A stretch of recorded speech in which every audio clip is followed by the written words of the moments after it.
You're in big trouble, though, pal. I eat pieces of shit like you for breakfast. You eat pieces of shit for breakfast? No.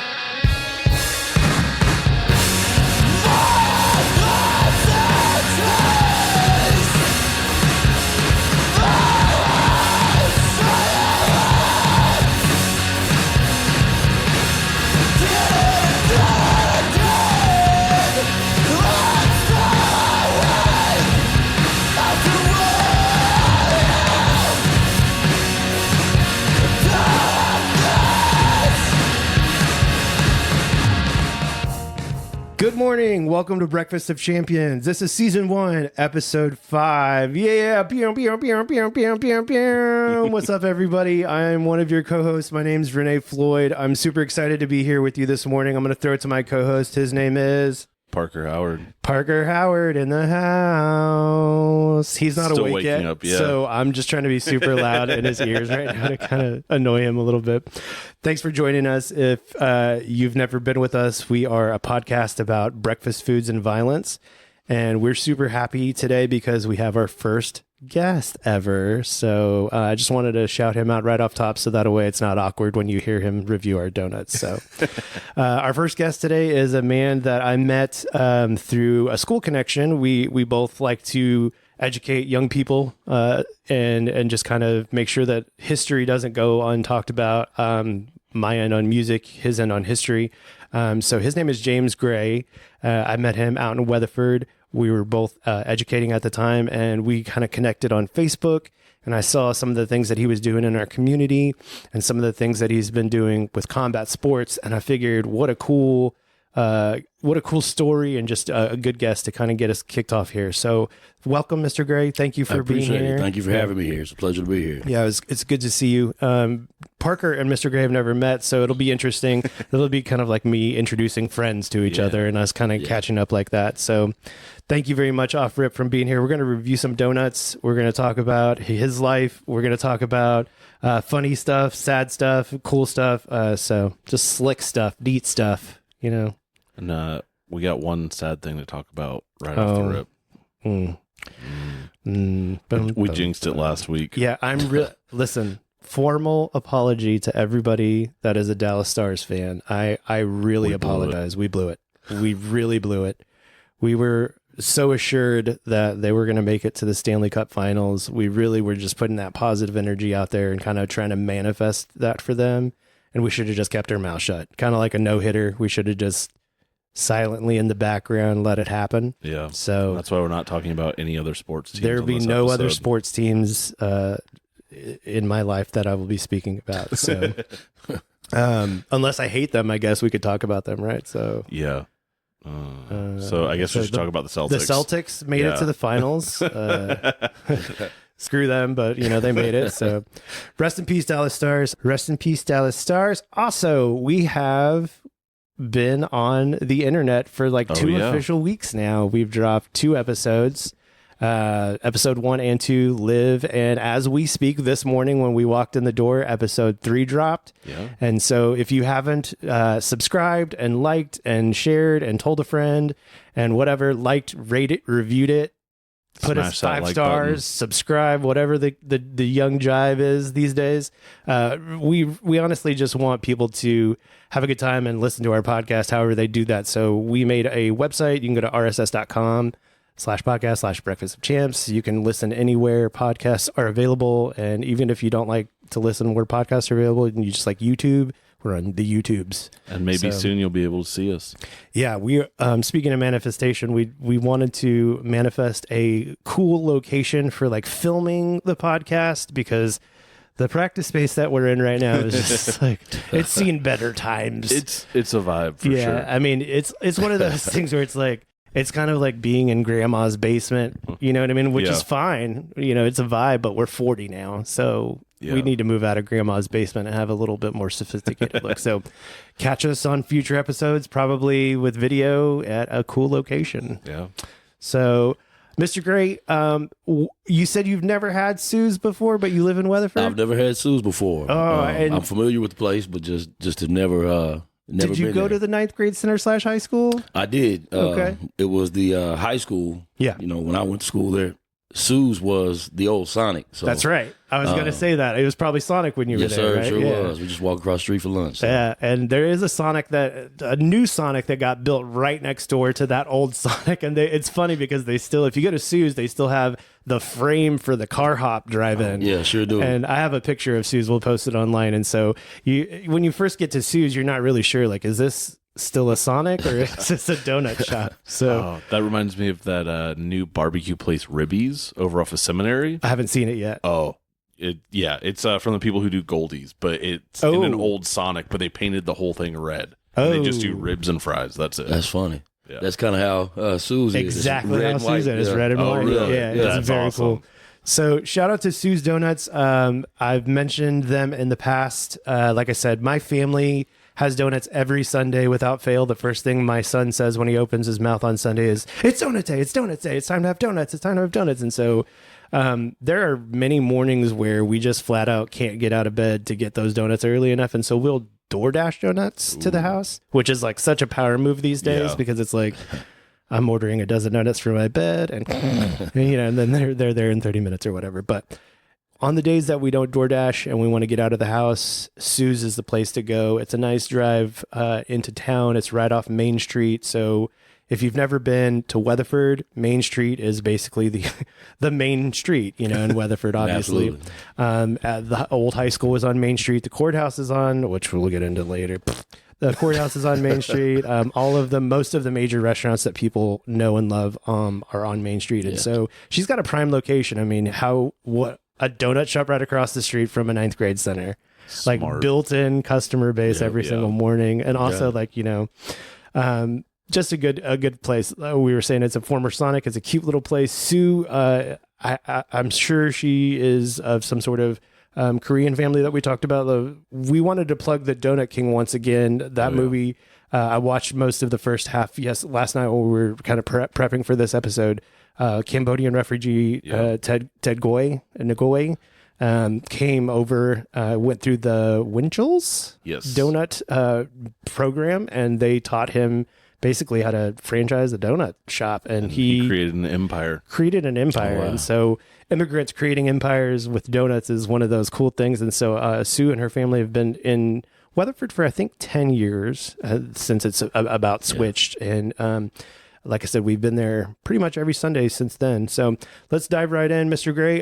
We're not going to Lady and the Tramp share things with you. We've got your own. So we usually start with a glazed donut. So you're feel free to reach in there and grab whichever glaze you'd like to grab. And I do want to say these look amazing and they smell great when you pop that box open. And we do have our traditional 3 standard donuts. We're going to have that baseline. You go for it. I'll talk. All right. You guys can munch and I'll talk. We have that standard baseline glazed donut that we always start off with. We have the classic strawberry with long Jimmy's Homer Simpson looking donut. And then we'll follow it up with the blueberry old fashioned donut. And so these two gentlemen are just giving it a quick taste, and Parker, take it away. That is a delicious, delicious glazed donut. It's super light and fluffy. The perfect amount of glaze. It's like sticky, but not overly sticky, not overly sweet. When you bite into it, it springs right back. That is a solid donut, Renee. Oh, I agree. I agree. Yeah. So, Mr. Gray, did you grow up going to church? Yes, sir, I did. Yeah, most people around here do, and that's why I assume that. Did you guys get donuts at church from time to time? Absolutely. It was a staple. Yes. Mm-hmm. So does this remind you of church donuts a little bit? Yeah. I think that's why I like Sue so much is that I personally no longer go to church or have any involvement with church, but every Sunday we get donuts, and so it kind of hits me a little bit. You know what I mean? It's just very nostalgic, especially if you grew up going to church. One of the good things about it is you kind of knew that, your Sunday school teacher or a kind older person will probably bring a dozen donuts in. And so this reminds me of that. Parker, what do you think? You said there was good spring back there, good sweetness absolutely. There. This good is stuff. Also something we haven't talked about before, but there's like a little ring around the center of the donut that's a little bit lighter than the other sides. And that means that it was proofed right. It was fried perfectly. Like it wasn't fried too long or too little. And these had that perfect, little ring around the outside. Yeah. I'm glad that you guys are enjoying Sue's. That makes my heart happy. I haven't told her that we're doing a podcast on her yet. I kind of am scared. Miss Sue is not somebody you play with. You know, she makes sure you get what you want, but get on out of there as soon as you're done. But she's always been so kind to my kids.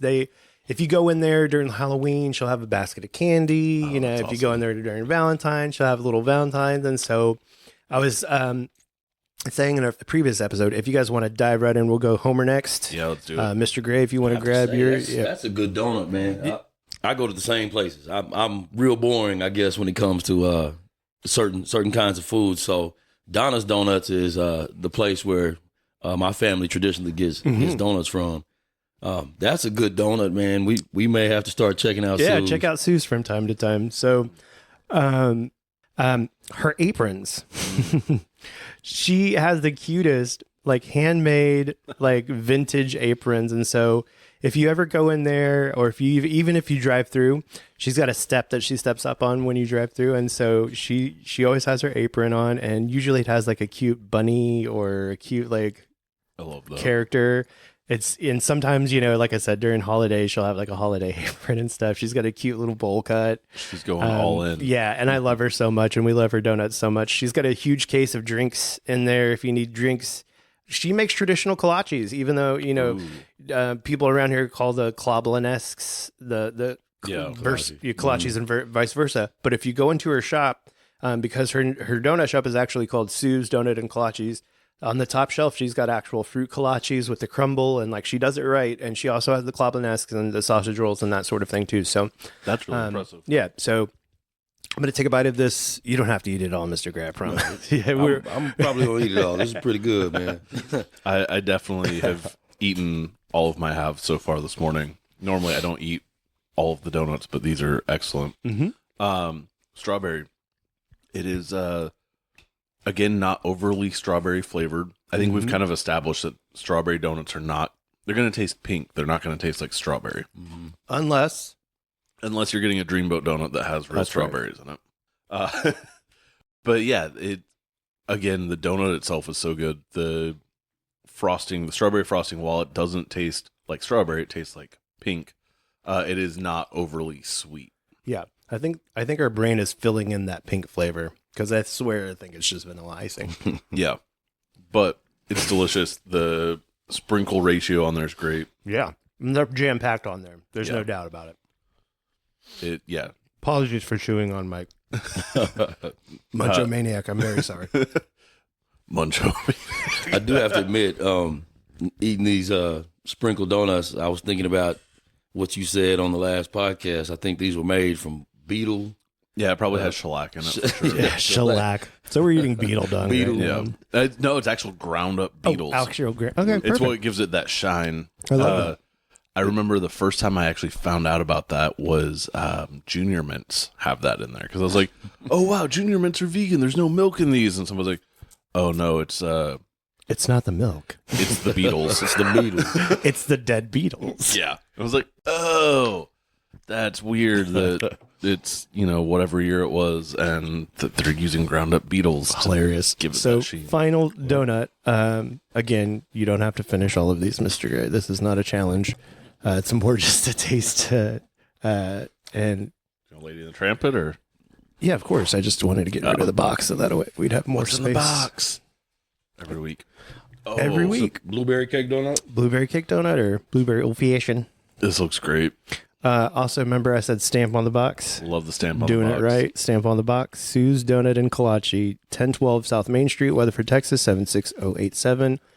Do not call this number, but if you do need to place an order, 817-776-4778. So thank you, Sue. Thank you, Sue's family. Her daughters help her run that shop. I've seen grandkids in there doing homework and helping run the shop, and I've seen just the great way that her family has touched the community of Weatherford. Every time I go into the shop, I see somebody else that I know from the community. So that's how you kind of know that they're doing it right. Anyway, thank you, Sue. Thank you, Sue's family, for the donuts. What'd you guys think of this blueberry old fashioned?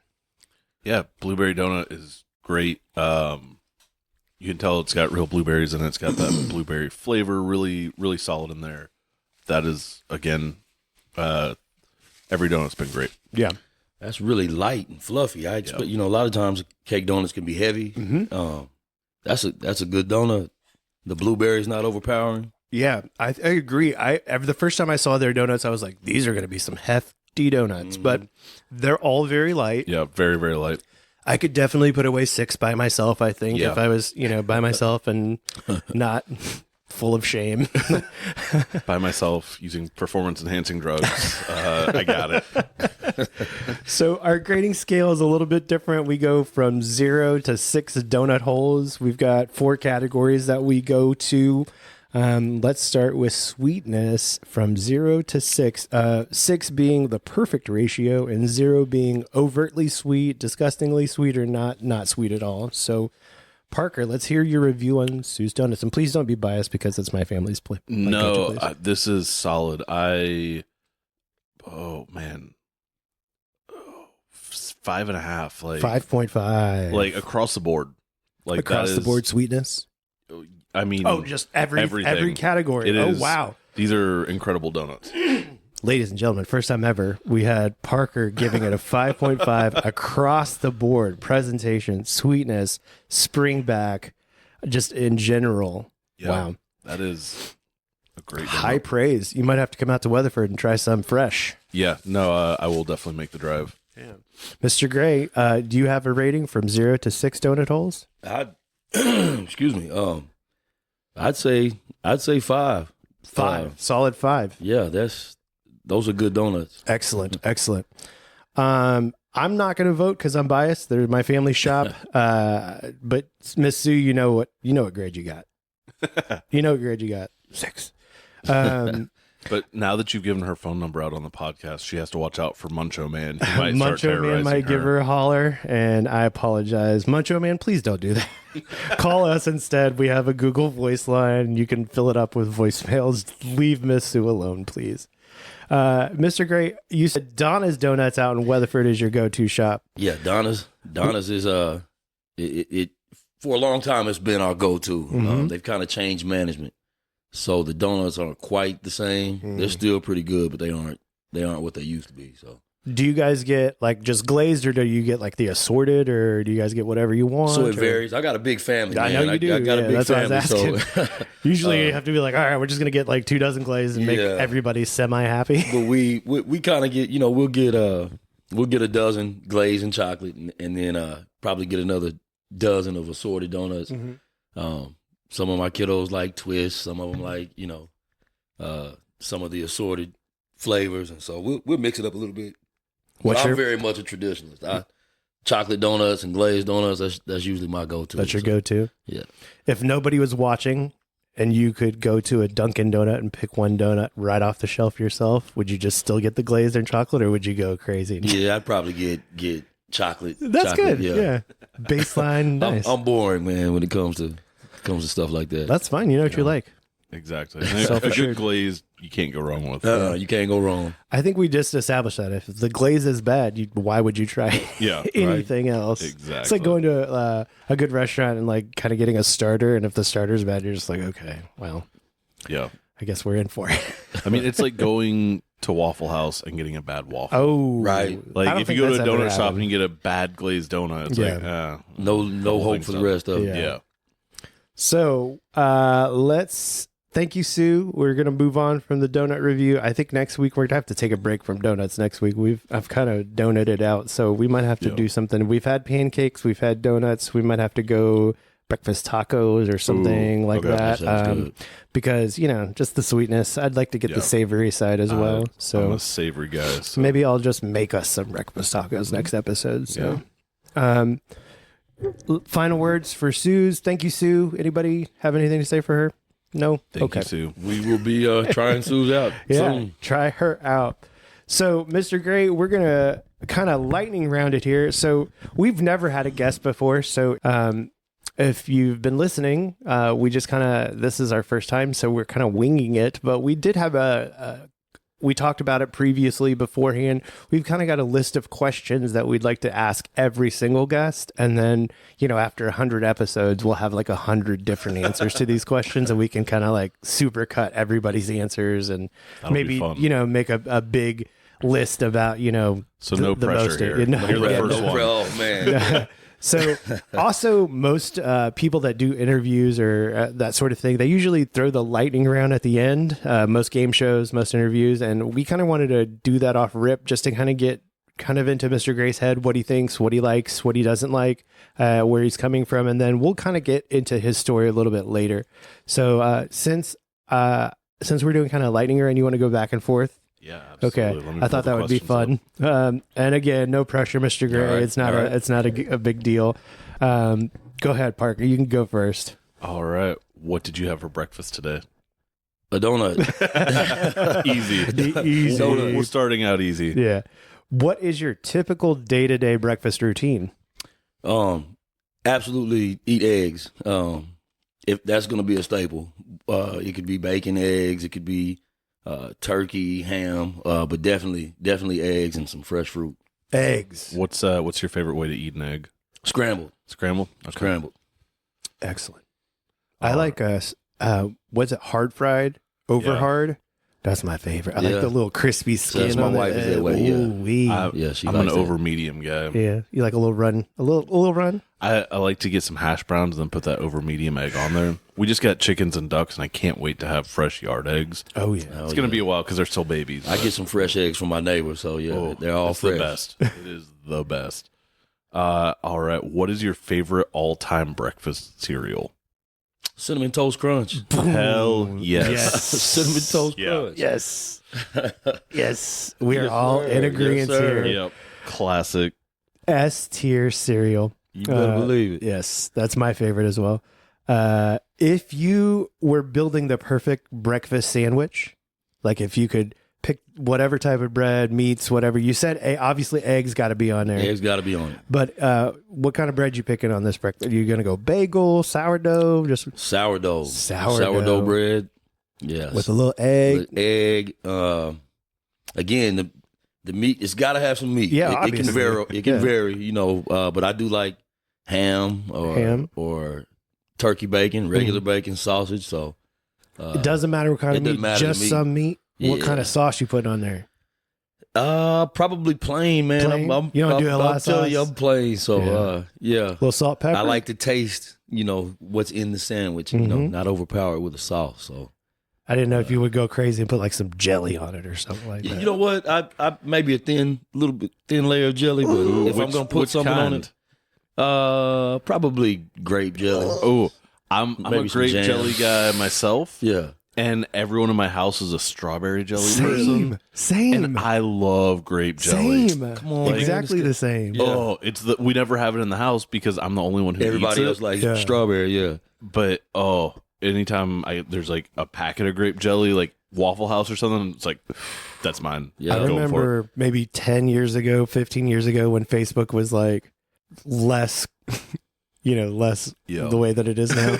But it was more like, it was more like a Renee is, and it had like, you always like, Renee's thinking this is like the worst way to interact. But I just remember one time it was like Renee wants, and I was like, 1 loaf of white bread, 1 jar of Jif peanut butter, 1 jar of grape jelly, and that's it. That's all I wanted. I just wanted like several peanut butter and jelly sandwich with the creamy Jif and the grape jelly.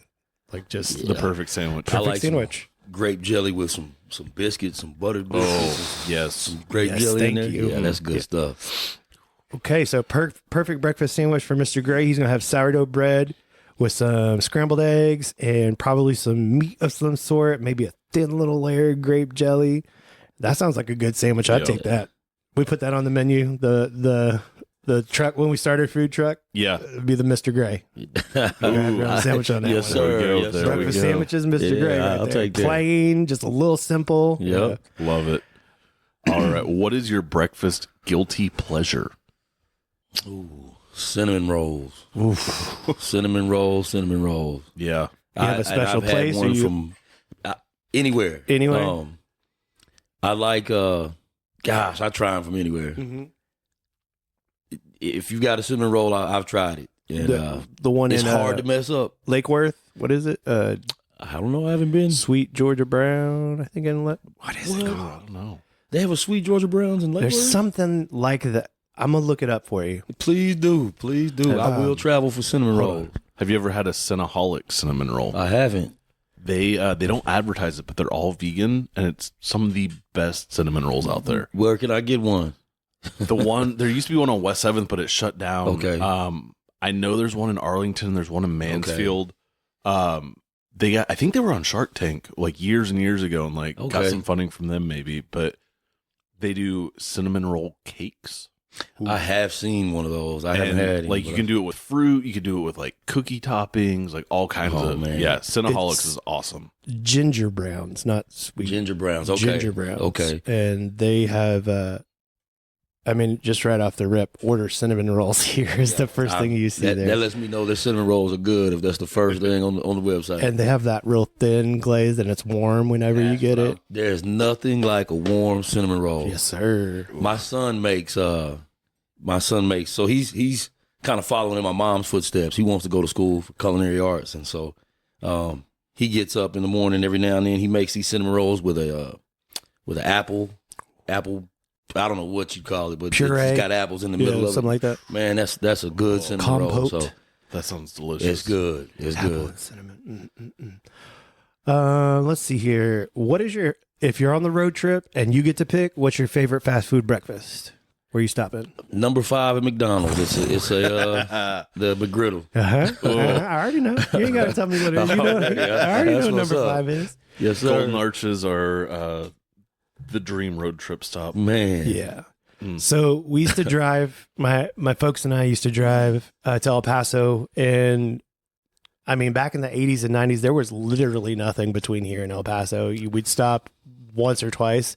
And I always knew we were getting closer to El Paso because in Fort Stockton, there was only a gas station and a McDonald's, and it never failed. We stop at the gas station, get gas. We stop at the McDonald's, and usually we would leave pre-dawn because my dad liked to drive. You know, we'd leave 3 or 4 in the morning.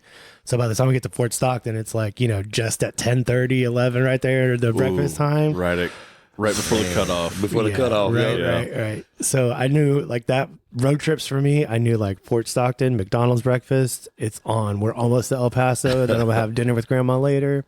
Love that.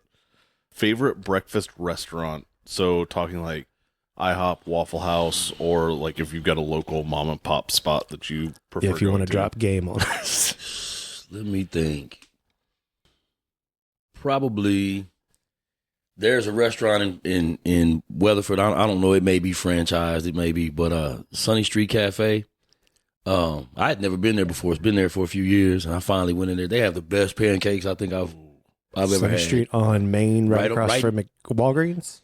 Is it what Walgreens? Yeah, in the same shopping area with what's the Mexican restaurant right there? Rio Mambo. Yeah, that Sunny man. Those pancakes are huge. The first time I ordered, I told her I wanted a full stack. She was like, "Are you sure?" I'd never been there, and I was like, "Yeah, I'm gonna eat them all." Man, those pancakes were about this big. The stack was about that thick. I didn't finish. I ate about 2 of them and had to take the other ones home. But really, really good. They even have pancakes made from cream of wheat, a healthier version. Okay. And those are good. A cream of wheat pancakes. That's interesting. It really is. I couldn't tell you the last time I had some cream of wheat when I love some cream of wheat. We keep cream of wheat. Yes, sir. We do too. Ooh. We're a hot breakfast food family. We have oatmeal, grits, and cream of wheat. Yes, sir. All the time. Yes, sir. Man, I've been slipping. I forgot about cream of wheat. Man, we bro. love some cream of wheat. We keep cream of wheat in the house. The way Heather makes it, she puts butter and brown sugar in it. Yes, sir. Okay. You've already alluded to this, but I think I know the answer, but I think this is a good question. Is turkey bacon trash or delicious? I like turkey bacon. Yeah, so I delicious. like turkey bacon. Delicious. So yeah, it's good. I like it. Yeah. My kiddos don't care for it too much. Some people just hate it. They hate on it for I like it not being quote unquote real bacon, but Parker doesn't like it. Parker, you don't like turkey bacon? Yeah. I should have known about I've also eaten a lot of fake bacon. Oh, That I was think also he's had his fill. that is also one of my questions. One of the first questions I had was, is turkey bacon trash or delicious? So I like it. Yeah, I like turkey bacon. I've had some that I don't hate. I've had some that is whatever. I guess it depends on which kind you get. How you cook it too. Yeah. Not in the microwave. No. Is oatmeal peasant food? I have a friend who has a theory that oatmeal is peasant food, and I eat oatmeal almost every day. So oatmeal is the breakfast of champions, nutrition wise. Yeah. You've heard it here first. But it's probably a peasant food. It's so delicious. So, but you know what's funny? I don't want to ruin your appetite for oatmeal. I wouldn't eat it for years. For years, I'd take cream of wheat over oatmeal, and it's because of what it looked like to me. It looked like a bowl of boogers. So I never would eat it. And I actually didn't start eating it until about 5 years ago. Yeah. But I love it now. So. I'm also a texture guy. If it's slimy, I'm just I can't do it. I'm a big texture guy I can't too. do it. Yeah. I usually don't put enough water in when I'm cooking it, and then I add more later so I can get it just to the right texture. Because I get that. This is a good one for us around our age. This might not work for anybody about 10 years younger than us, but do you have a favorite Jean-Claude Van Damme movie? If you don't. Bloodsport. Ooh. Yeah. Come on now.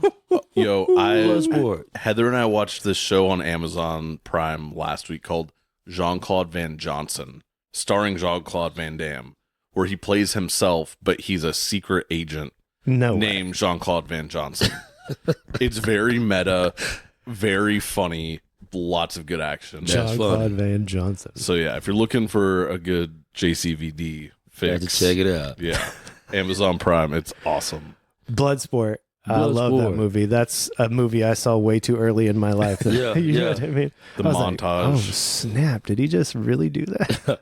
But I'd have to say Bloodsport and Kickboxer are probably, they're probably 1A, 1B. Yeah. I'm the same way. I love them both. Yep. All right.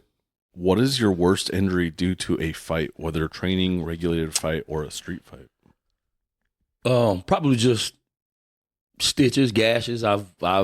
Y'all can probably see my eyes are all gashed up. I had about a 2-inch gash, big enough I could stick my finger in it. It took about 9 stitches to close it up. I took an elbow in an MMA fight. I was actually had the guy mounted and he elbowed me from the bottom and gashed me wide open. So as far as aesthetics of the way that looked, that's probably the worst looking one. But as far as pain, man, I fought for a title MMA in Oklahoma in 2014. I took 4 leg kicks, 4, and my leg hurt worse than anything I've ever felt in my life. I couldn't walk the next day. So as far as pain wise, those leg kicks, I've never felt anything like that. So I think that's the thing I'm most scared of. Yeah, like, somebody who knows how to kick. It's legit, man. I think I heard Joe Rogan say something like, "Just let John Jones kick you to the leg one time, and you're just done." No, honest to God, it doesn't take very many either. You know, I was rewatching Connor and Nate Diaz 2, and that was the whole game plan for Connor was to just obliterate his lead leg so that way he could just not punch. And so I could just imagine how, like you're saying, you just take 4 and you're just done. My leg felt like the muscle was gonna burst out of the skin. It was so tight. So, leg kicks, no sir. Did you have like your favorite finishing move whenever you were fighting? Like, did you have enough fights to where you could like develop your favorite way to finish a fight? Or did you have like enough fights to be like, I really like knocking people out? I like knocking people out. So I've boxed longer than I've done MMA. Right. I actually have more pro MMA fights though. So it's kind of odd, but, I'm traditionally a boxer. So I like finishing things on my feet and with my hands. So. Perfect. Awesome. Perfect. What is your favorite fighting arcade game? Street Fighter. Street Fighter. Which one? 2, I think. That was Super Nintendo, right? Yeah. Yeah, man. Super Street Fighter. Let me get, was it Balrog?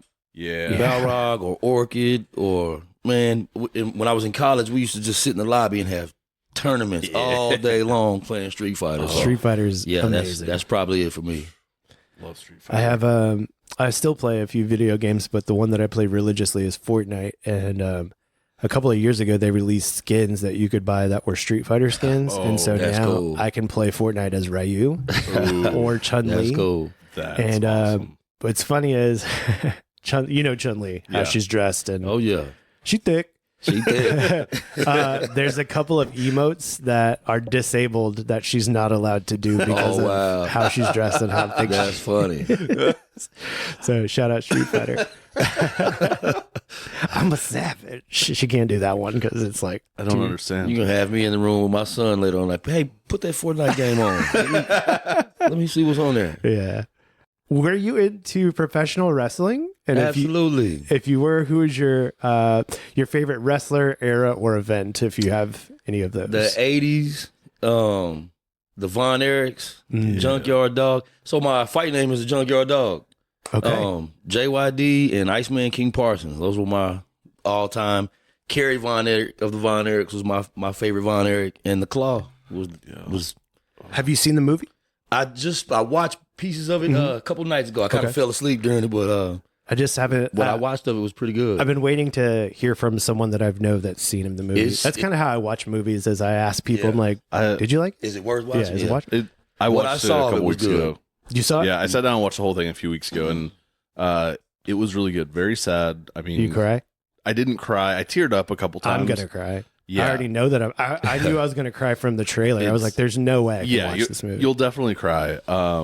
And I mean, knowing the story, knowing the area where everything took place, Right. like it hits a little bit harder. Yeah. So All right. And you know it's tragic, but some of the stuff I didn't realize how many issues they were really having, you know, as a family unit, you know. So and yeah, it hits hard. Yeah. what's crazy is I think they leave an entire brother out of the movie. Yeah.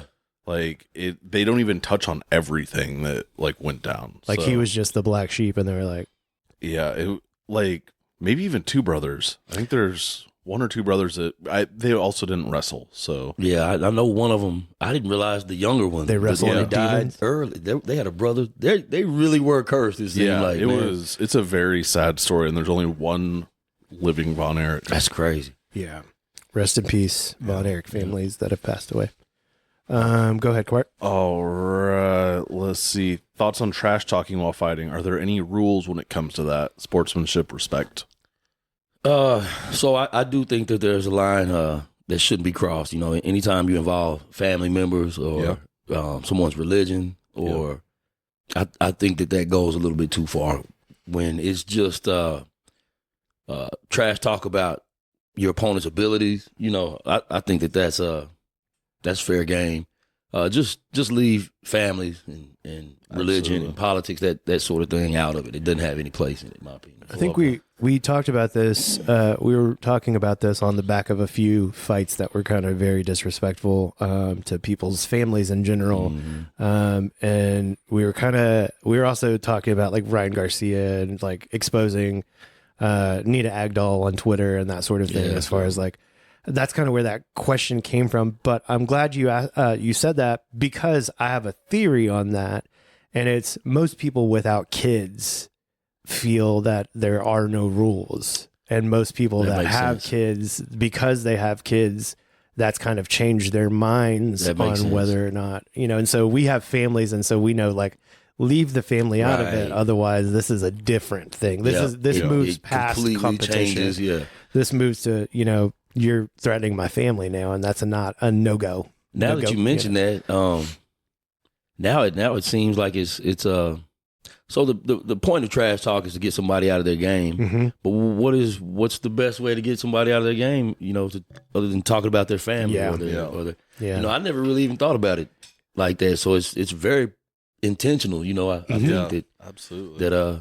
they go there with it. Conor, the whole deal with Conor McGregor and Khabib, that kind of set the tone, in my opinion. You see a lot more of it now, and I think that fight, when he, you know, talked about his religion, Islam, and I think that kind of set the tone. Now you hear it a lot more. Sean Strickland, he you know, you see these fighters delving more into that side of it now, and I think that's that's a little disrespectful. But I think it's for a reason. You know, they think that they're getting into their opponent's head. My favorite part of what you're talking about is the Connor and Habib, and when Habib's just on top of him and he's just saying, "Let's talk now." Yeah, yeah. You don't have much to say now. Yeah, let's talk now. That's I love that moment. Favorite. Yeah, and you could clearly hear him on the broadcast saying that, and then Joe Rogan was like, "He's talking trash." Yeah, he's saying, "Let's talk now." That's the kind of trash talk I like. He didn't say one word about Connor's family or anything. He just, I think. If you're good at it, you're great at it. Like Chael Sonnen is he's the best. Never lost a trash. fight. Yeah, and then he's one of those ones where like, he said like Brazil is dirty, but he, like he kind of like nationalized that a little bit, but like it was never super disrespectful. He's never like calling out people's family and their moms and this and that. And he also never really cusses or curses at all. That's impressive. Yeah, he's like very witty, very clever with it. You know what I mean? And so. All right. So we have 2 or 3 more, and then we'll get into your personal history. Did you watch or do you have a favorite movie, show, or anime? Training montage. I'm sorry. I missed the last part. Training montage. So like if you had a movie, like whether it was like Rocky when they're in the snow and he's about to fight Drago, or if you watch any anime and, you have like, we've got a few in mind, but we're hoping to hear from other people. Let's see. Or like when Rocky, obviously that's classic. I just saw. So my boys are big on anime. I'm not. I don't know the names, as much as they do. I kind of watch it and glancing, or if something, they'll have, "Hey, Dad, come watch this." But I just saw. They just showed me one. I don't know what it was. It was Dragon Ball Z. Yeah. When is it not Vegeta, but he trains in the hyperbolic time chamber. Yeah. Yeah. So they've shown me that, and then I saw another one the other day. It was boxing. It was it Baki? I'm not sure. I'm gonna have to ask them. Was it a girl? Is it a? I haven't watched a lot of Baki, but it's really popular and it's like a fighting anime. Yeah, man, and that kind of got me hyped. It made me want to fight. There's some like I grew up watching like Dragon Ball Z and like Gundam and the Toonami stuff, but my son also has gotten really into anime, so he'll show me cool stuff. That's how my boys are. Yeah, and Baki is one that I've kind of gotten into. Like, I'm gonna have to check it out. It's on Netflix, and it's just a fighting anime. Like the whole point of it is there's like different like boxing fighting scenes. I bet this is it. I bet that's it because it's something fairly new. It's something I haven't seen them watch very much, and it was legit. Like it's hard for me to watch movies or shows that involve fighting because it's so over dramatic and it's so dude can take 900 punches to the face and come back and win. But this anime was legit. The training that they did, awesome. it really caught my attention, and it was pretty neat. A little montage. So I love that. Cool. So you said you've had some professional fights. Did you have walk-on songs? Oh yeah. What's your like favorite walk-on? My favorite one is "Motivation" by T.I. I've walked in probably to that one more than any other song. Do you have a favorite fighter who has like your favorite walkout? Who has your favorite walkout song? Do you think? It's not necessarily the song. I think it's a combination of both. Just his aura, the song. When you heard the beat drop, you knew it was him, and that's Anderson Silva and DMX's "Ain't No Sunshine." You just knew it was. I don't know. I've heard the song 1,000 times prior to him walking out to it, but it's kind of like the Undertaker bell. The bell, it really is. You know it's him. You know what he's bringing, and so. That's kind of what we're talking about in this question. And like Dustin Poirier, James Brown's the man. He switched it up this last fight. But I liked how he came after that song. Yeah, I mean, just like there are some fighters that you hear their songs and it's just like, here we go. Spine. Yeah, it's giving me chills now. I even think cool walk-up songs in baseball are very effective as well. Yeah. We're a big Philadelphia Phillies fan, and if they're at home and Stott's about to come up, that everybody in the park is singing like "Living in a Different World." Yeah, and it's just kind of unnerving to pitchers to hear like 20,000 people singing all the same thing at the same time. No matter how happy it is, it's still probably intimidating. Well, that has been the lightning round, your first official lightning round for Breakfast of Champions. I feel like it wasn't very lightning-y, but, we'll get better at it. So we wanted to get more in depth and hear kind of for Mr. Gray's life. And we're here in Fort Worth normally, but he is, and I am, residents of Weatherford, Texas, which is about 25 miles southwest of Fort Worth. So if you're unfamiliar with Weatherford, we're out past, you just head west, like you're heading towards Abilene. You're going to hit, go past White Settlement, go past Aledo, go past Willow Park, Hudson Oaks, and then you're right there in Weatherford. So there's a lot of little towns between us and Weatherford. My first ever interaction from Weatherford, I was just telling my kids this because Allie likes to take the kids on a drive sometimes, and we got cones from Brahms, the little twist cones that are like $1 or whatever. And we're taking a drive down Maine, and then we just pulled off, and we're taking a little roundabout the football field.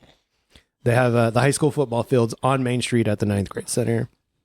And I told one of my kids, I was like, yeah, I used to come out here and play football. Allie was like, in high school? I was like, yeah, we played in high school. And she was like, I didn't know that. I was like, so I played on that field in high school, and my daughter was the Bluebell captain. And so, kind of full circle, I danced on that field with her during halftime for Bo Bell for 4 years in a row. Cool, and so, in high school, I was playing on that field, and now we live in that town. And so my first interaction with Weatherford was on a high school bus going down, passing the old Walmart, and then turning right and playing football at that field, and then getting right back on the highway. And Main Street was really all that I had from there. So tell us about how your family's kind of been in Weatherford for several generations. Yes, is that right? Yes, sir. 5 generations. My mother's side of the family. Yeah. So that's amazing. Most people don't have that lineage around here. Don't have 5 generations. There's a lot of moving, but particularly in Weatherford, I don't know very many families that have 5 generations that have stayed in Weatherford. You hear of them, but a lot of their families have kind of come and gone. And so I think it's very cool that you can say that your family has been in Weatherford for that long. Have you lived in Weatherford your entire life? Majority of my life, but I did move away. So my dad's side of the family, originally from Alabama, but they all relocated to the East Coast, New Jersey, New York, and Connecticut. I was actually born in Connecticut. Oh, okay. So I've lived on the East Coast a little bit. When I went off to college, I left a little bit, but ended up coming home. So the majority of my life, I've lived in Weatherford. Okay. Did you serve in the military at all? I didn't. Okay. I am one of 2 men in my family that didn't serve. Mm-hmm. I'm the same way. Most of my family served, and so typically folks that are in combat sports or folks that are interested in that sort of thing after sort of like the 20s and 30s are men that have served. And so I didn't want to disrespect your service and mention that if you had served. So how did you kind of get into like combat sports? I didn't get into it to fight at all, believe it or not. Mm-hmm. I was headed off to go play football in college, and I'd been working out all summer. And a friend of mine was going to a local boxing gym there in Weatherford, and he asked me if I wanted to come and try it out.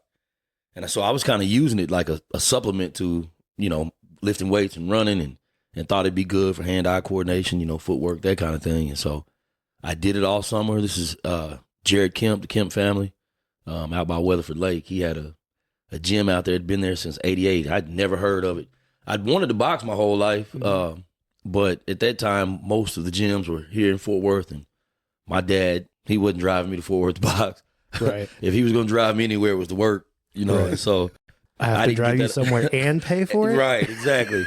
Now, if you're going to work and you can pay for it, that's another thing. But I did that for the summer, and right before I left, my Coach Jared Kemp, asked me to take a fight. Like, you've been working hard all summer, might as well try it out and see what you think about it. And I fought, and that was it. I fought through college, and when I was done with football, I started fighting full time. So the intention was never to fight. It's just kind of funny how it took supplemental to your other sports. So what were the sports that you loved growing up playing? Oh man, I played everything. I come from a really athletic family. Baseball. Baseball was the sport. My father wouldn't even let me play anything else other than baseball. Until he passed away, and then I kind of got my opportunity to play football, and found out I was good at it. Basketball, baseball, anything with a ball. Yeah, we were outside kids, in the yard, anything with a ball. So you didn't take any karate or taekwondo or anything? I did take. So my brother was a taekwondo instructor when I was about 12. Oh, okay. And so right off of North Main, Lou Anger, I think was his name. I think so. That sounds familiar. And my brother was taught one of the classes there. And so because I was his brother, I got to take it for free. Sure. And so I wasn't there long though. I maybe about 4 months, but I did pick up a lot of the basics that I ended up using later on in MMA. So it's funny how everything kind of lays it out, paves the road for what you do later on. So I did have a little bit of a background in taekwondo. You took a little taekwondo, but loved sports, just were athletic in general, and then kind of got bit by the bug whenever you had your first fight. Yep, like, hey, let's try it. And I tried it, and that was a wrap. Did you have siblings growing up? I'm an only child. Same. Yeah. So you mentioned you have siblings. How many? You don't have to give too much personal information, but you have brothers and sisters? I have 2 brothers and a sister. I've got an older brother. I was the middle child. My mom had I call him my little brother, but he's a giant. But she had him at 40. There was a big age gap between us and him, and so it's me. It's my oldest brother, me, my sister, and then my younger brother Walter. Did you and your older brother kind of tussle a lot? All the time. Yeah. Man, I tell a story. So we were always having to, have the house clean, especially during the summer, before my mom got home from work. Oh, yeah. So it was always some back and forth. You wash the dishes. No, you wash this. I washed them last time. We got into it in the kitchen one day, and he sidekicked me, and I thought he broke every rib in my body. Every rib. I don't think I've ever been kicked that hard in my life. And so that's kind of what got me taking taekwondo. Yeah, I think we have to have a sibling violence episode because we'll have to get Heather on because she's like one of 8. Allie's got some good stories about her and her sister, and almost everybody that I know that has a close in age sibling. There's like some good fight stories there. They stopped us from sparring in taekwondo because it would go from technical sparring into brawling. Like, you got me in trouble earlier. You didn't wash the y'all dishes. can't spar with each other anymore. Y'all got to spar with several, different people. So so growing up in Weatherford, we kind of talked a little bit about this previously to recording, but your family, we'll just kind of get into it just straight up, but your family is one of the fewer Black families that were in Weatherford at the time. And so I'd imagine that kind of created a little bit of tension for your family, like going to school and getting, certain things going and that sort of thing. So, I did want to touch on that. Were you ever affected by some of the racism that goes on in Weatherford? Oh, absolutely. Absolutely. Yeah. It was, being, minority in Weatherford. Yeah, you're gonna deal with racism. It was prevalent. I want to also say, as much as racism as we dealt with, there were other people, that kind of helped shelter us. But it was absolutely prevalent. Yeah, I did want to touch on that because that's something that, like we love Weatherford and like Sue's and Cute and like great schools and stuff like that. But I can just know that for you and your family is another layer of like a barrier of entry of just having a good life. And so there was probably some times that you probably had to fight just because of that. And so, we did want to touch on that a little bit. So growing up, you had siblings, you were playing sports, you went off to college and you got into combat fighting.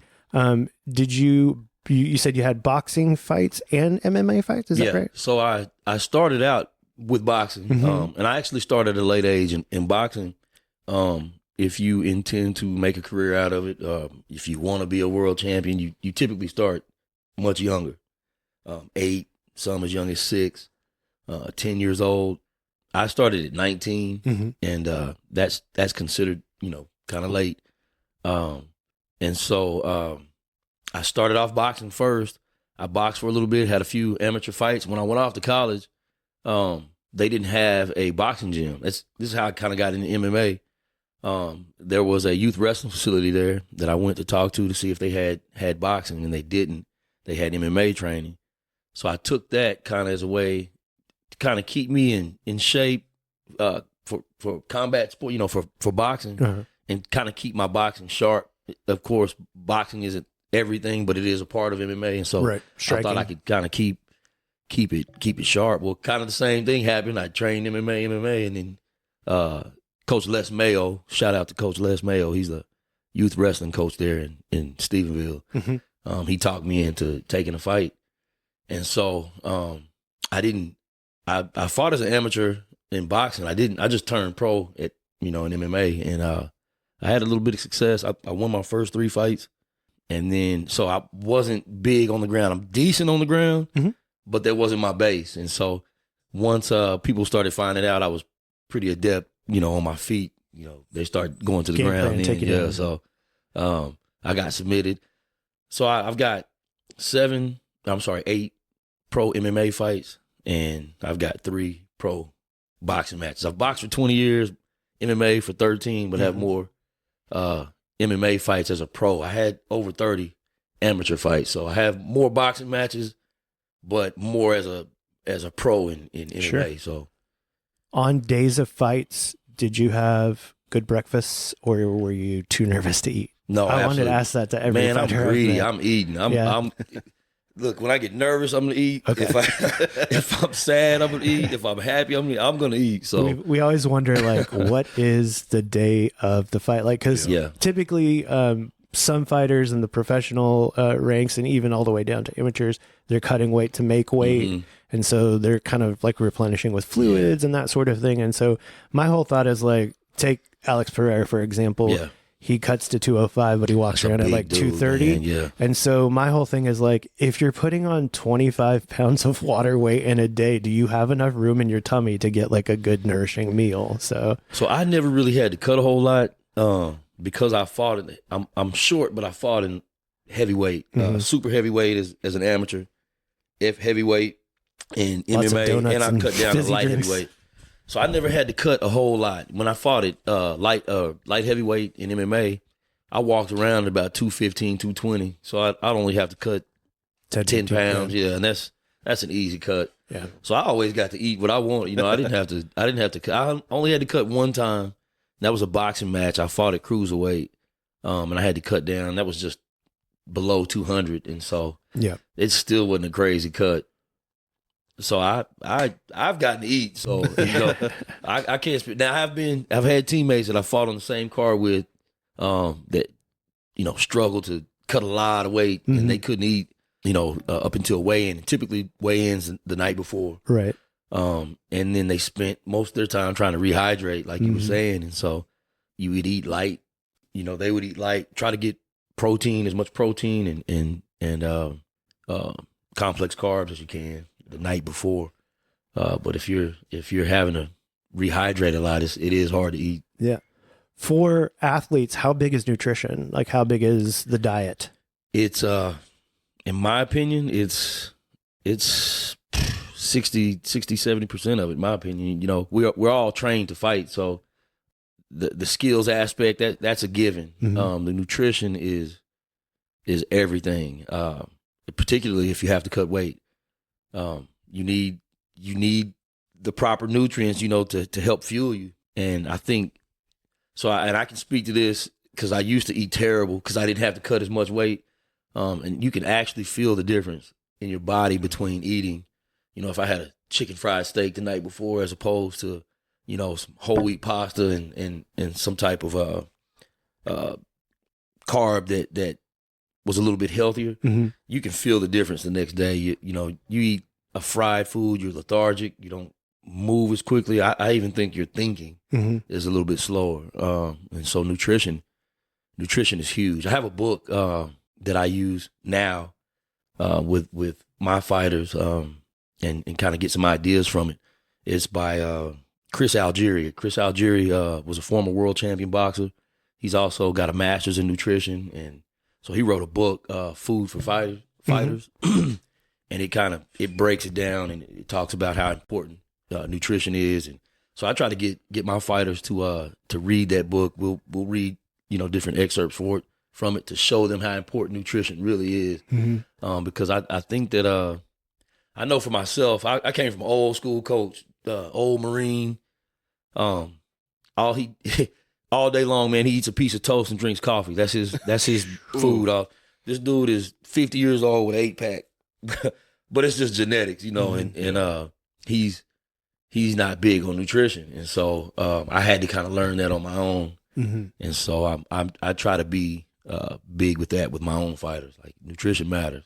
I gotta check that book out. I just wrote it down. Because I, again, with a food background, I love learning about nutrition, and I like to use myself as a guinea pig. So, like, I'm not a fighter. We've talked about it in past episodes. I have never really fought, but I do weightlifting. Oh yeah. And so I can tell when my diet's locked in. I can see the results. Faster results. Exactly. Yeah. I can feel it. I recover better. Yep. Like, everything. So I'm sure with fighting, it's the exact same thing. Like, oh, hey, I had chicken, rice, broccoli, spinach, and I had more protein. I didn't have all this stuff. Or, oh, hey, I ate a cheeseburger. Like, the way your body feels. Absolutely. It is you wild. can feel it. Inflammation, you know, certain meats can cause inflammation in the joint, and you can feel it. You'll like that book. That book, it's got a ton of recipes in it too. So. Awesome. Yeah, I just Googled it, saved it, so I can go back and look at it later. I love that. I think that's something that you like, especially like for us that are combat sports fans, we do get to see a lot of like the fighting and behind the scenes and the training. UFC's done a good job of that in like the embedded. You get to see it, their meals in the Apex and that sort of thing. Actually would like to get one of their chefs on and see, just kind of pick their brain about that as well. But just kind of the nutrition part is one of those things that's kind of slept on. And I think that, you know, you can kind of tell where a fighter is kind of by that aspect of their life. You know, if they're really locked in on their nutrition and they're making sure that that part of their life is taken care of, then it kind of bleeds over into everything else in their life. And you see those guys that are really on it, you know, they've got it down to the microgram of like everything, you know, all their macros and everything like that. So one thing that we kind of want to touch on here in this program too is like, yeah, breakfast food is good, donuts are good and stuff like that. But also, like you said, taking care of your body is, you know, you can feel the difference, you can see the difference in your results. And so nutrition, particularly for people of color, is hard to talk about, you know. And so, again, you know, we don't really, you know, my family, whenever we get together, we just eat and eat and eat. Likewise. And, you know, it's one of those things where like taking care of your body is important, not just for athletes, but for people in general. And so that's a great book. Thank you for that recommendation. We'll check that out. You, when you were fighting, did you have like a manager or an agent, or were you just handling all that by yourself? So I did have actually a friend of mine I went to college with, who was a business, graduated with a business degree. He managed my fights for me. He reached out to promoters and that's big because that's an aspect that you don't have to worry about, you know. That's why I ask. I know that there are some fighters that are, you know, just, they're like, I do it all myself. But like, I know that for, you know, somebody that's something that you just is a completely different, it's almost like a full-time job. It really is. And it gives you more time to train and and focus on the actual fight, as opposed to having to be on the phone, taking calls, trying to negotiate a contract, trying to get on a card. And so I see a lot of parallels between playing music and kind of like you know, an amateur fighter. You know, you're mainly trying to focus on writing songs and perfecting those songs, but then there's that whole other aspect of the business where you're like, well, we've got to play these songs somewhere and maybe try to get a little bit of money for it, you know. And so it kind of puts a weird you know, taint on the fun part of, or like the exciting part of it, because you do have to handle your business. So it's it a really business. is. So somebody's getting paid off of you getting, you know, you fighting. And so I did want to, I was interested in how like amateur fighters kind of go about getting their fights. I didn't know if people, you know, reacted out, or if you would have to do all of that on your own. Legwork is kind of a big deal. So your coach is pretty, a lot of coaches stand in and act as managers. And so my son, fights for James Vick. James Vick was a former contender in the UFC in the lightweight division, and he trains out of Peak Performance in Keller. And James Vick MMA, shout out. So he gets the fights for my son.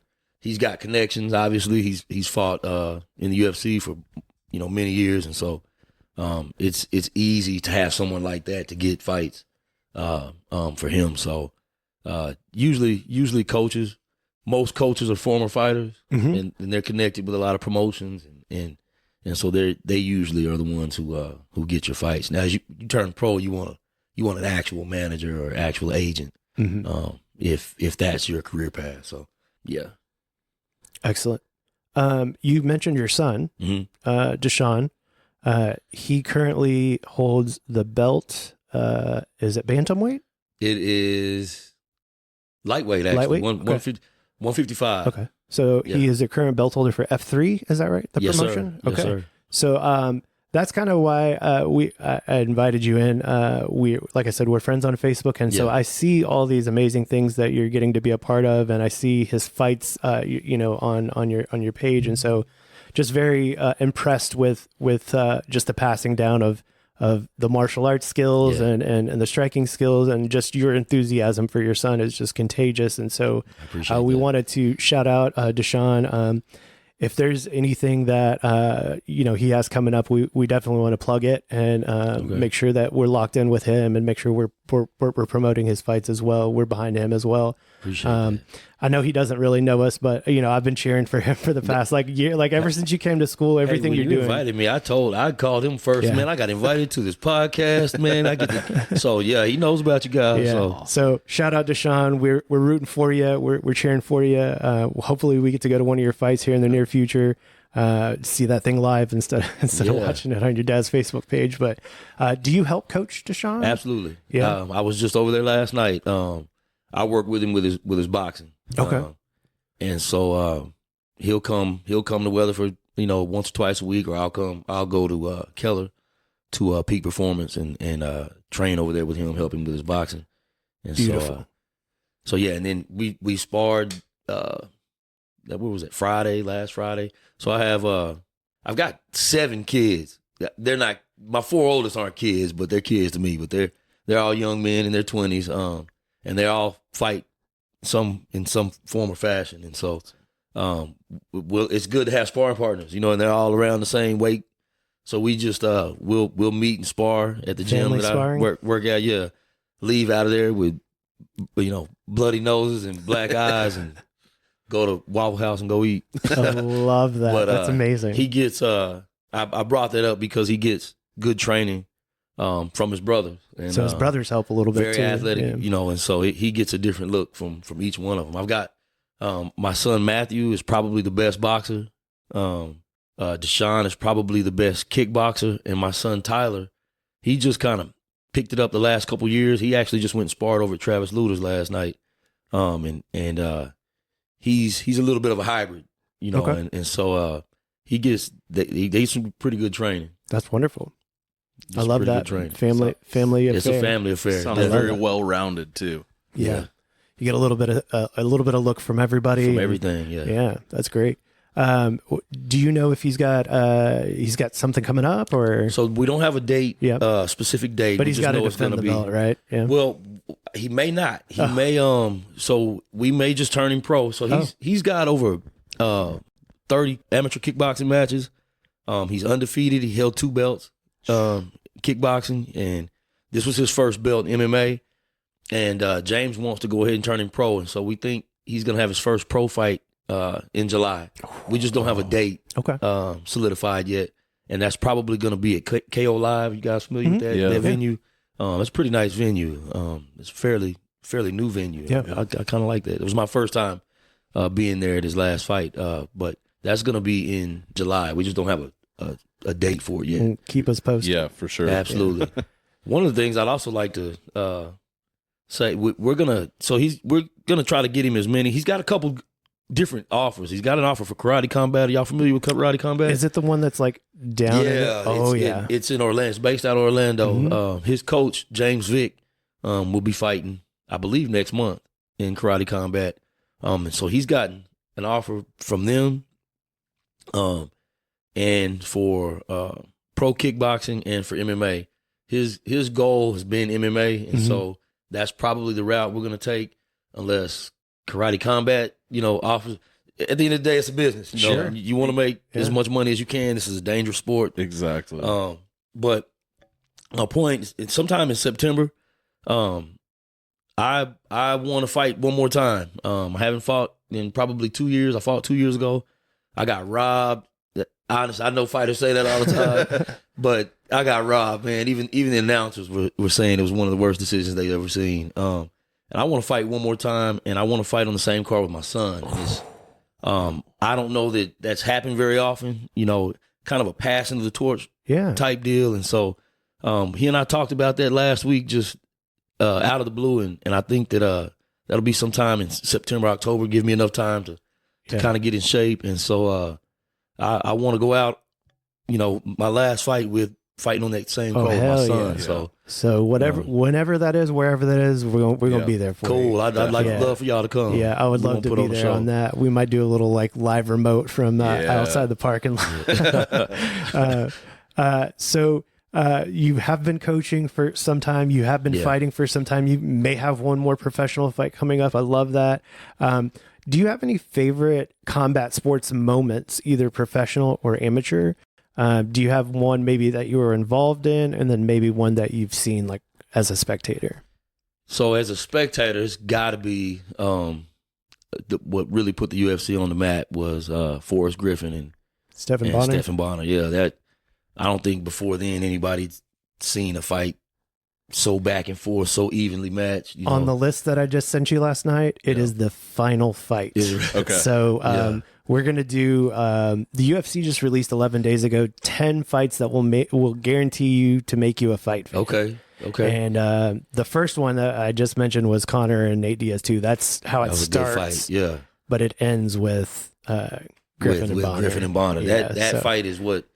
I'm glad you brought that up. That fight was amazing. It saved the company. Yeah, it really did. It really did. And it was from two guys that at the time were kind of lower tier. They weren't big names in the UFC, and to put on that kind of performance for both of them was historic. All-time scrap for me, absolutely. For sure. And maybe when you were involved in, do you have one that you?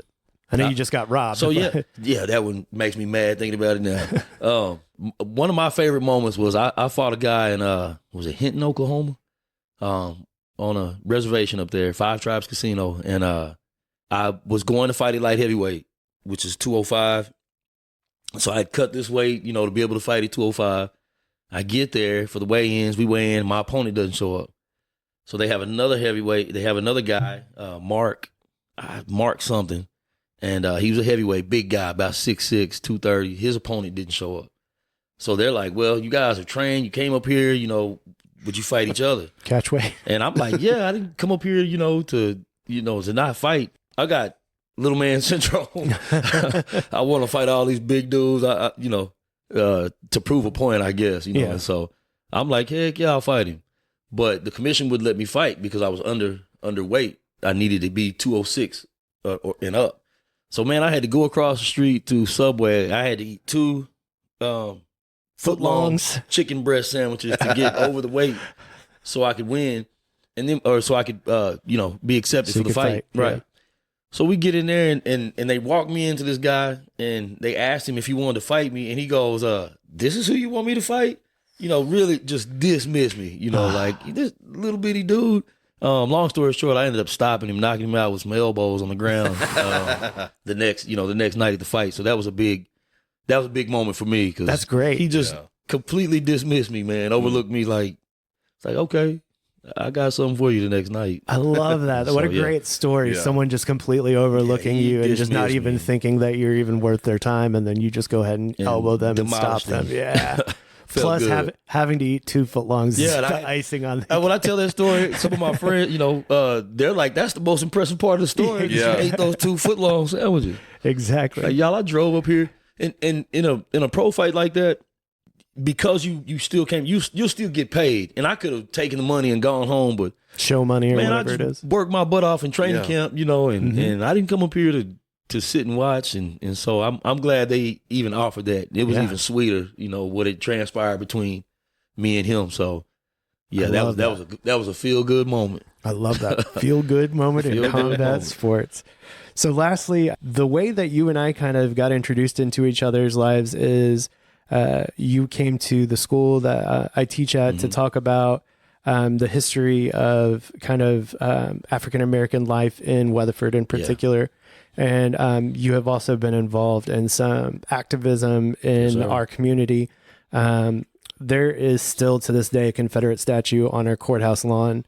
When Breonna Taylor got killed, whenever George Floyd got killed, a lot of people in Weatherford were looking for a place to put their sadness and their anger, and you were one of those people that we could count on to kind of always hold point for us. And so give us a little bit of insight on how I know you've come to activism a little bit later on in your life. Do you want to give us a little bit of rundown on like how you kind of got involved? Like what was the tipping point for you to kind of get involved and say, I need to step up and be involved and have my voice heard? So I'd like to say this. I've kind of been doing this my whole life. Just not on the scale that it happened, with the statue and things of that nature. I've always been aware of that statue. My parents have always made us aware since we were young. When MLK Day became a national holiday in the U.S., I'll never forget when Weatherford wouldn't recognize it. And so as students, we protested. We wouldn't go to class, until they recognized. We just stand in the hallways and the teacher would be running around. We got to get them in class. We got to get them in class, And so we've always done things like that. And so it was just natural.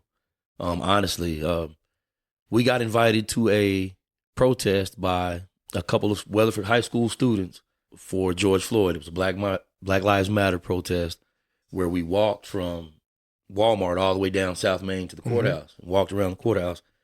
And as we're walking around the courthouse, my brother turns to me and he says, this is next. And I know he asked me what is it that we want to do next, because we need to do something. And I remarked, the statue is next. And so we started working on talking to those in power there in Weatherford about removing that statue. Like I said, we've always known what it stood for, the ideology behind it. And we're a small voice in Weatherford. Most of those people there who live there have relatives on the other side, that this is heritage. This is my heritage. And so we were always fighting an uphill battle with that. And a lot of the African-American community there is kind of afraid to speak up.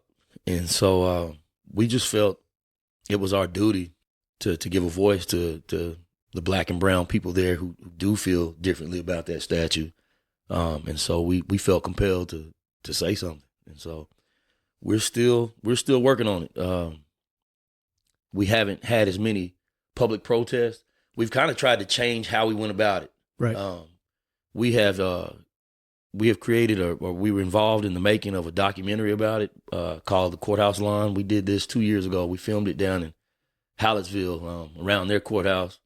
The production company that we used to shoot the film was pretty nervous about shooting it in Weatherford, so they wanted to shoot it somewhere else that looked like Weatherford, Sure. And so Hallettsville is where we ended up shooting it. And so it was hard for us to get the story out of Weatherford. Anytime we went to any of the politicians there, it was, hush, hush, don't talk about it. And we realized once we started protesting, it made national news and started affecting money around the square. So money is that's where you got to hit them. You know it. And once we realized that, then they were inviting us to sit down and talk. And we were a little bit too trusting. I think we thought that they had our, the best interest in mind. And I learned a lot about politicians. Like everything is true, about politicians. So, right.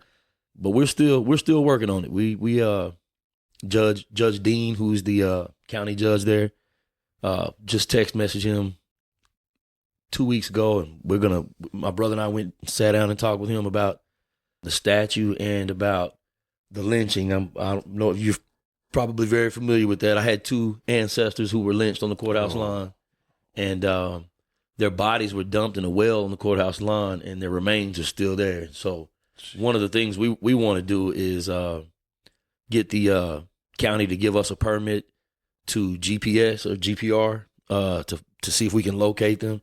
We've been in talks with Texas State Forensic Anthropology Department and Dr. I just went blank. He has told us he thinks that the remains are still there. because they filled the well in afterwards. There were 4. They weren't young men. They were boys, actually. The youngest was 13. The oldest was 17. And he thinks that the remains are still there. They're just what are called commingled because they were thrown on top of each other. They've kind of fused together.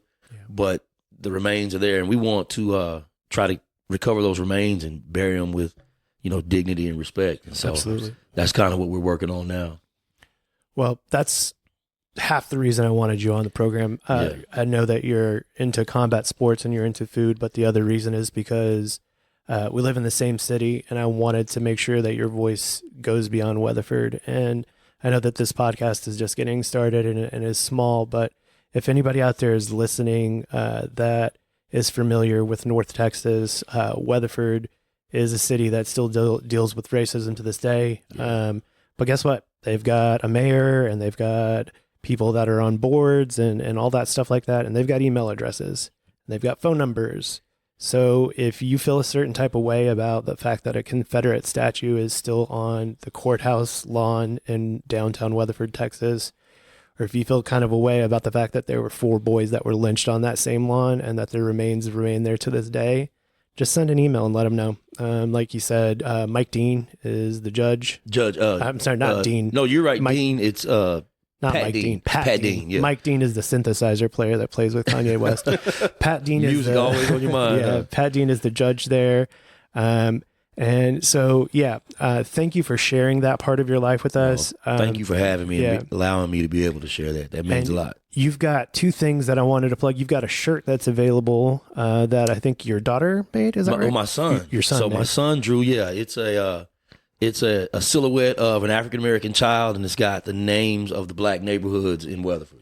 So that's a powerful shirt. I saw that. I wanted to get one of those, but I also didn't want to appropriate any sort of culture or anything like that. But that shirt was very powerful to me. It is a silhouette of an African American person, and it has you haven't seen it. It's got the street names of all the neighborhoods that African Americans were living in Weatherford. And so awesome. You also have a thing for baseball, right? Are you doing that still, or? Well, no. As far as I thought training? I thought I saw you had like a charity, or you're sat on a board or something like that for. Well, no, I'm actually on 2 nonprofit boards. Not specifically for baseball. I thought I saw something like that. Probably so. I got CTE, man. Ain't no telling what. But you also teach boxing classes. But I teach boxing. But the 2 boards are really important. One of them, we started actually. One of them, actually 3 boards. I think about it. We started 2 of them. The Parker County Black Historic Heritage Society. We started that one, and the Parker County Peace Coalition. Okay. We started those 2, and I'm on the executive board there. And I'm also on a board here in Tarrant County, the Tarrant County Coalition for Peace and Justice. And okay. So, well, thank you for your service in that, and always bringing that to light. And I follow you on Facebook, so I see all of the old newspaper clippings and all of this is no cap, no hyperbole. This is our real history in Weatherford and your family's history. And so I did want to bring that to light. But thank you very much for coming in. If you're looking for a boxing class, Mr. Gray teaches boxing classes in the parks in Weatherford usually. Yeah, is that right? So I used to have my own gym. The owners of the gym wanted to go a different direction with the building. Mm-hmm. So we ended up going to the park. I had boxing park nights in the park. And now I am at Rev 180 Fitness in Peaster. Okay. And so we have a men's and women's class there. Mondays and Thursdays, 5:30 to 6:30 is the women's class, and then 6:30 to 7:30 is the men's class. So if you're out west of us here in Fort Worth and you need to take some boxing lessons, Mr. Gray is the guy to go see. Yes, sir. He's out in Peaster at Rev 180. Is there anything you want to plug? Any you want us to follow you or go buy anything? You can let me get While he does that, Parker, do you have anything to add, or you've been just kind of I've been listening and soaking it all in? No, I wasn't aware of any of this. I've been to Weatherford maybe 3 or 4 times. Yeah. So I'm not super familiar with Weatherford's history, so I've just been kind of taking it all in. And what's crazy to know too is that it's not just Weatherford; it's about every other city that's surrounding the metro. Yeah. It's just all the small towns. I'm sure there's stories in Hazel and Springtown and Peaster and Brock, and there's just every single one of those towns. And leading into Tarrant County, it's why I kind of got involved. The people on the Tarrant County Peace and Justice Board kind of found me, and we found some parallels between some of the families in Weatherford, some of the families here in Fort Worth, how they kind of, there's some history there. And so those surrounding towns and cities and leading into Tarrant County. So plug anything you want to plug, and we'll get you out of here. I want to plug my son. If anybody, is on Instagram, his name is Deshaun the Dog Gray. His handle is the dog, and that's DAWG_MMA.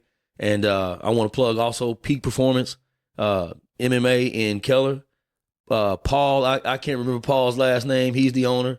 And James Vick MMA. James Vick, former contender in the UFC, lightweight contender. He's the MMA coach there. So wonderful. High level coaching, great family atmosphere. If you want to get your MMA game up, that's the place to go. Excellent. Well, thank you very much for joining us, Mr. Gray. We appreciate your story. Maybe we'll have you again after your fight. Come on, man. In September, and hopefully we'll be able to celebrate you. Again, thank you so much. This has been Breakfast of Champions, Season 1, Episode 5. On behalf of Parker and Mr. Gray, we want to say thank you for listening. Follow us on Instagram, Facebook, TikTok, all that other jive. We have podcasts everywhere we are. If you want to give us a phone call and let us know how much you love this episode, it's 682-294-0101.